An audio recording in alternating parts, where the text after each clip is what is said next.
Mazuva yama muna Kristu tenzi Jesu muponesi wedu achagara nekusingaperi mwanakomana waMwari. Ndoitwa Isaiah Ignacio ndiri mushandiri mukati memba yaMwari muchechi inonziyo Joan Murenje Apostolic Church of All Nations. Ndoda kuti masikati akadai timbonzwe shoko raMwari kubva kuna Daniel 3 from verse 22 to 30. Tichataura nyaya yevarume vatatu, Meshach, Shadrach naAbednego. Varume vakanga vaine uchenjeri, vakanga vaine umwari mavari. Shoko rangu riri kutaura zvakanaka kuti izvoni varume vakauya dziri nhapwa kubva mukati menyika yeIsraeri ndokuenda kuBhabhironi dziri nhapwa, asi havana kuuya vari vatatu, vakauya vari vazhinji. Asi pauzhinji hwavo pane uchenjeri hwakaonekwa neumwari hwakaonekwa pavari namambo Nebhukadhineza. Ndokubva ati varume ava rega ndivatore vava vashandiri pamusha pangu. Ukacherechedza muBhabhironi makanga mine vagari vemo, asi pane uchenjeri hwakaonekwa pana Meshach, Shadrach naAbednego.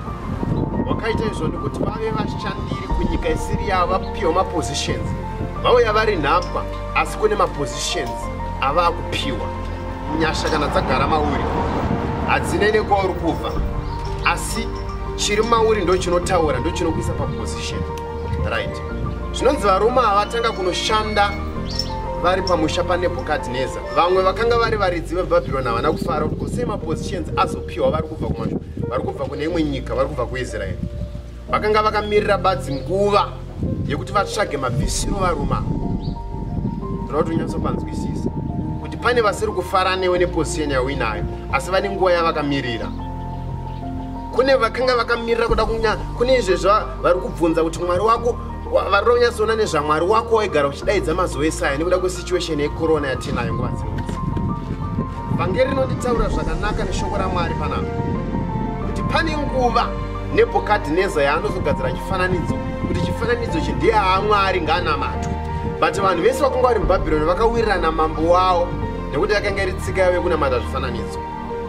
But Meshach, Shadrach naAbednego vachinzwa nyaya vakati kwete, isi hatisi kuzonamata Mwari uyu, ndatina Mwari wedu watakatenda maari. Nekuda kwokuti kwauya coronavirus, Mwari uya akatirwira ini Meshach, Shadrach naAbednego kuIsraeri kwedu kuya taiona achirapa cancer, achirapa asima, achifambisa zvirema, achiropafadza marombe, ndiye Mwari watichatenda maari. Despite kuti kune coronavirus yauya, hatisi kuzobva pana Mwari. Ndoda kuti unyatsopanzwisise. Joseph ndokutaura, mukoma Joseph vakataura vakati, nekuda kwehope dzandakarota ndine 17 years, handisi kuzotemptwa nemukadzi waPotifa. Ndine vision, ndine promise yandakapiwa naMwari. Tichanamata Mwari atakatenda maari, kunyange akasatirwira ndiMwari. Nyangwe corona ikanzi yauraya vanhu kwakati ndiMwari. Nyangwe nasuno corona ikanzi yauraya next door ndiMwari andakatenda maari. Handisi kuzochinja paari. Panonzi ipapo naizvo Nebhukadhineza akawirirana neveguta vakati aiwa mubatidze moto tivakande varume. But pane nyaya yandakuda nditaure nezvayo, yandakuda kuti upinde munyasha unzwisise panguva dzino.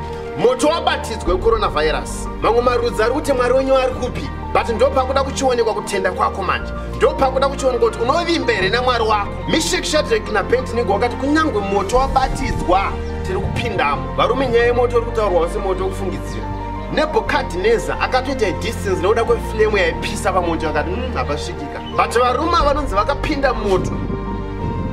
Hanzi pakati pavo vari vatatu pakuonekwa murume wechi4 aita semwanakomana Jesu.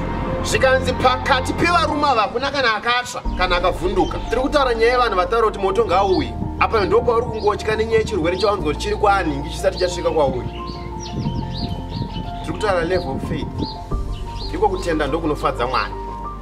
Zvinonzi varume ava vari mumoto hakuna kana wana akatsva, asi pakati pavo pamba ne the fourth man. The fourth man ndanda kuparidza nezvake manje. Kuti rega ndikutaurire kuti hausi wega panyaya iri kuitika mukati meupenyu hwako. Hausi wega panyaya yekushaya muchato ichi. Hausi wega panyaya yekushaya basa. Hausi wega paurwere hwauri. Kune murume anonzi Jesu. Meshach, Shadrach naAbednego vakati Jesu akarapa zvirema kwedu kuIsraeri. Ndiye Jesu mumwe chete achakunda coronavirus iri muBhabhironi. Rega kutya nekuti ari mauri mukuru. Rega kutya nekuti ari mauri une simba. Hama diwa ngatinyengeterei, tiri pakuedzwa, asi ziva kuti tinokunda. vahedheni vachakubvunza kuti mwari wenyu ari kupi, muti mupenyu. Hanzi that fourth man was invisible man, murume akanga asingaoneke panyama, asaioneka mumweya. Pana ari kugadzirisa nyaya dzako, pana ari kugadzirisa nyaya dzecoronavirus, asi vasingatenda havasi kumuona, varipo kushora, vari kuti mwari wenyu yanga akurwirei. Hama dzangu ropafadzwe muna Kristu. Amen. To hear more and to witness more, you are welcome to visit us at Tsolamosese, behind Old BP filling station, Gaborone, Botswana.